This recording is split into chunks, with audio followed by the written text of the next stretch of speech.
جو لوگ ایمان لانے کے بعد کافر ہو گئے پھر کفر میں بڑھتے گئے، ایسوں کی توبہ ہرگز قبول نہیں ہوگی اور یہ لوگ گمراہ ہیں۔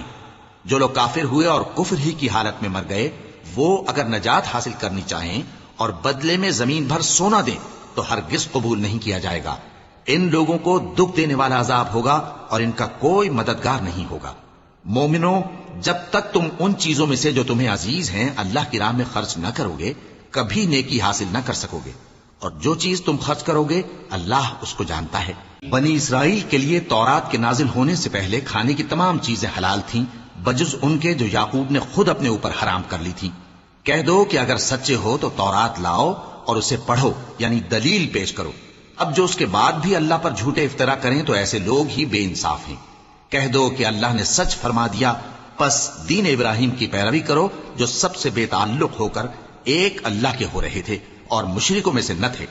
سب سے پہلا گھر جو لوگوں کی عبادت کرنے کے لیے مقرر کیا گیا تھا وہی ہے جو مکے میں ہے، بابرکت اور جہان والوں کے لیے موجب ہدایت۔ اس میں کھلی ہوئی نشانیاں ہیں، جن میں سے ایک ابراہیم کے کھڑے ہونے کی جگہ ہے۔